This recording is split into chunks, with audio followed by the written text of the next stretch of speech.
بالآخر بھوریا چرن کسی نہ کسی طرح میرے سامنے پہنچ ہی گیا اور رامانندی کا عمل پورا نہیں ہوا تھا۔ سارے دن گزر گئے تھے، بس ایک دن باقی رہ گیا تھا۔ اگلا دن منگل تھا اور رامانندی نے کہا تھا کہ منگل گزر جائے تو میں ان مصیبتوں سے آزاد ہو جاؤں گا۔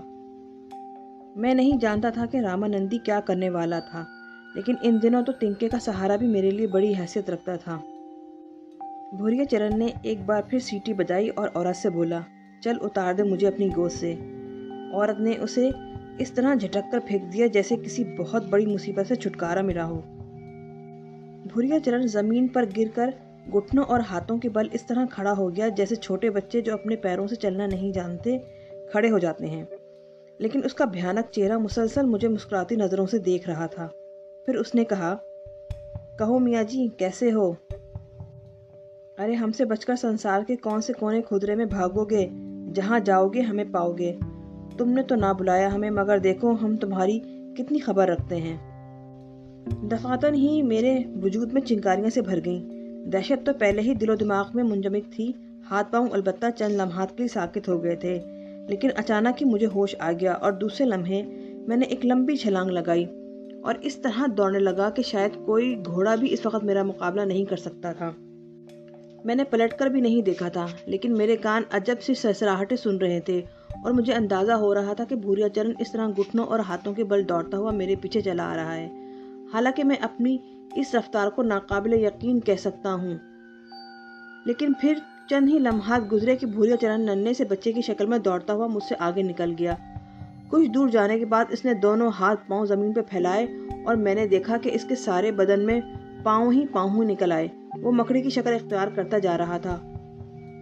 ان پیروں پر لمبے لمبے بال اگائے تھے، بس اوپری بدن بھوریا چرن کا تھا اور اس مکڑی کا سائز بلا شبہ کوئی 2.5 فٹ کے دائرے میں تھا۔ بھوریا چرن کی خونخوار آنکھیں اب بھی مجھے دیکھ رہی تھیں۔ میں نے رخ تبدیل کیا، وہ پھر میرے ساتھ دوڑنے لگا، لیکن اب وہ اپنے سارے ہاتھ پیروں سے دوڑ رہا تھا۔ میرے ہوش و حواس گم تھے، سمجھ میں نہیں آ رہا تھا کہ آگے کیا ہوگا، لیکن کسی نہ کسی طرح میں ان کھنڈرات تک پہنچ جانا چاہتا تھا اور بالآخر کئی بار اسے چکما دے کر میں کھنڈرات کے نزدیک پہنچ گیا، جہاں مدھم مدھم روشنی نظر آ رہی تھیں۔ رامانندی کا علاقہ آ گیا تھا۔ وہ جوہر جس کے کنارے لوگ بیٹھے جاپ کیا کرتے تھے قریب آ گیا تھا اور دفعتاً ہی میں نے جوہر سے کچھ فاصلے پر رامانندی کو کھڑے ہوئے دیکھا۔ وہ اپنے مخصوص انداز میں ساکت کھڑا ہوا تھا۔ پھر میں نے پلٹ کر دیکھا تو بھوریا چرن مکڑی کے روپ میں میرے قریب آتا جا رہا تھا اور چند ہی لمحات کے بعد وہ میرے بالکل قریب پہنچ گیا۔ میں دہشت سے چیختا ہوا رامانندی کے بالکل قریب جا کھڑا ہوا تھا۔ رامانندی نے میرا بازو پکڑ لیا اور بھوریا چرن کو دیکھنے لگا۔ بھوریا چرن بھی آن کی آن میں ہمارے قریب پہنچ گیا۔ اس نے مجھ سے نگاہیں اٹھا کر رامانندی کو دیکھا اور اس کے بعد اچانک سر اٹھا کر سیدھا کھڑا ہو گیا۔ اب اس کے 2 ہاتھ اور 2 پاؤں ہی تھے اور وہ اپنے اس روپ میں نظر آ رہا تھا جس روپ میں میں نے اسے پہلی بار دیکھا تھا، یعنی جوگی کے روپ میں۔ رامانندی خاموش نگاہوں سے اسے دیکھ رہا تھا۔ پھر رامانندی کے ہونٹوں سے مدھم سی آواز نکلی، اکھنڈ شنکھا۔ بھوریا چرن نے کوئی جواب نہیں دیا۔ اس کی نگاہیں اب رامانندی پر جمی ہوئی تھیں، بڑی بڑی آنکھیں سرخ ہوتی جا رہی تھیں۔ پھر ایک اور منظر میں نے دیکھا، اس کی آنکھوں سے سرخ دھاریں بہنے لگیں، دونوں آنکھوں سے خون جیسی سیال شے ابل کر نیچے گر رہی تھی اور اس کے پیر بھیگتے جا رہے تھے۔ رامانندی ساکت کھڑا ہوا تھا۔ چند لمحات کے بعد اس کے منہ سے پھر آواز نکلی، پدم شنکھا۔ چپ ہو جا رے، چپ ہو جا۔ ارے او پاپی چھچوندرے، کالے دھرم کا کھائے ہے اور دھرم ہی کا اپمان کرے ہے۔ کیوں رے تیری یہ مجال؟ پدم شنکھا، ارے چپ شنکھا کے گھونسلے۔ کون سی بیڑی ہے تیری رے، کون سی بیڑی؟ تیسری بیڑی پدم شنکھا، رامانندی نے جواب دیا، اور باتیں ایسی کرے ہے جیسے کھنڈولا بن گیا ہو۔ کیوں رے، کھنڈولا ہے نا تو؟ نہیں پدم شنکھا، میں کھنڈولا کہاں، داس ہوں تیرا۔ ارے واہ رے، داس بنے ہیں اور شنکھا کی برابری کرے ہے، شنکھا کے راستے روکے ہے۔ ارے تیرے کالے دھرم نے تجھے یہ نہیں بتایا کہ ہمیں اس کی کیا ضرورت ہے؟ ہمارے راستے بند کرنا چاہتا ہے۔ ارے تیرے اپنے راستے نہیں بند ہوتے تھے اس سے؟ اگر تو اس کا دھرم خراب کر دیتا اور ہم کھنڈولے بن جاتے تو تیرا کیا نقصان ہوتا؟